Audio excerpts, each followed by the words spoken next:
This is a 2011 Highlander, towed in, no start, no crank, no door chime. First, problem.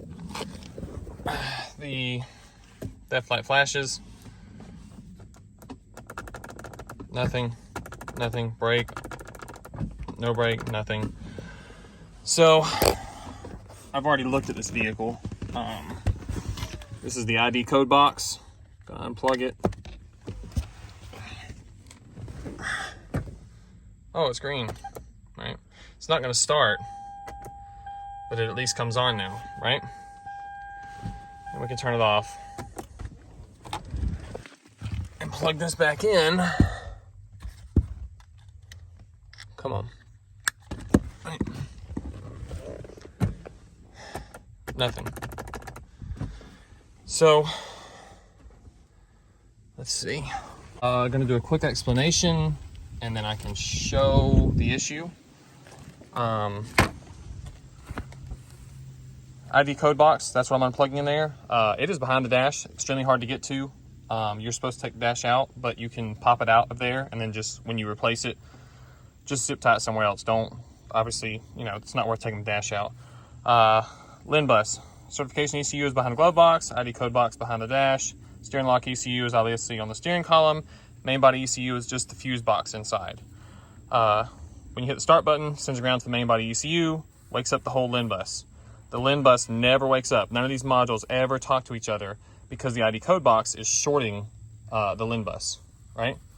So when you unplug it, everything comes to life. It can't start without the ID code box, but it can turn these ECUs on, give you information, let you do things.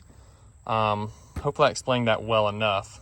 And I'd already checked to make sure the grounding signal is coming from the, which obviously when I unplug it, everything starts working. So I started with making sure when I hit this button, the ground came to the main body ECU. But even though it was receiving that, it couldn't come on with this wire shorted.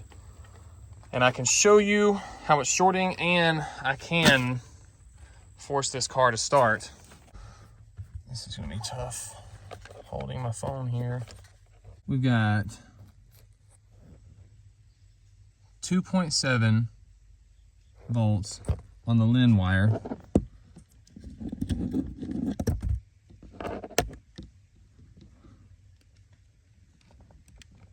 Oh, get in there. And then with the ID code box unplugged, we have 11.2 volts, right? So it's pulling it down hard. So let's plug it back in, right? And this is, why are you not plugging back in? Okay. Now, with it plugged back in, I am going to, it's pulling the LIN bus down.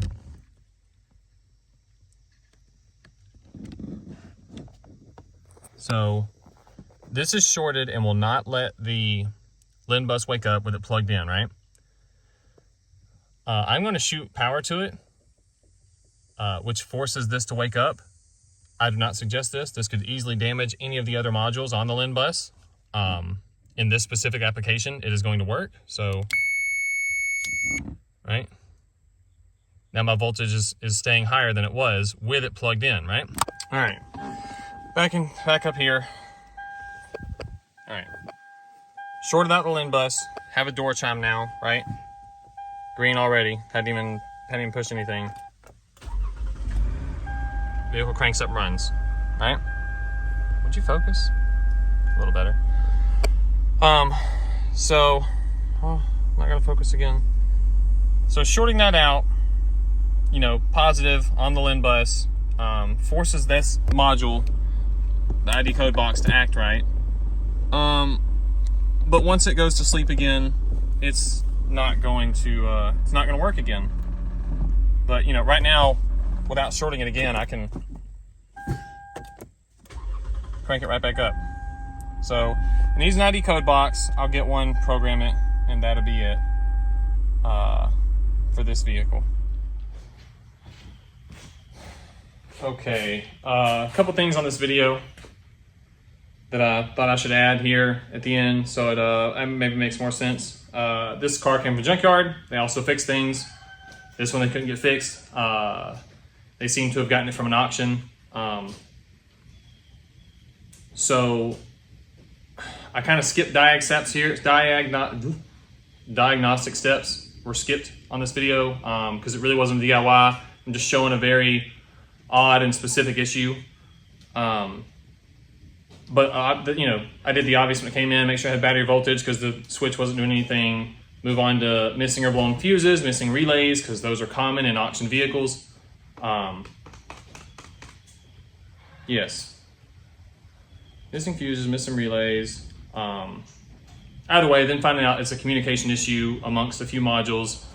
So you do the common thing of unplug modules till either your voltage comes up right or things start working that didn't work before. Lo and behold, the only module I could not unplug was the ID code box. So instead of unplugging it, I shorted the line, which made everything come to life. And then in the end, I still had to, you know, take a pry bar and get it out from behind the dash. It's, so I don't suggest shorting, shooting power or ground to a bus line on any vehicle. You could ruin the module or a few at the same time.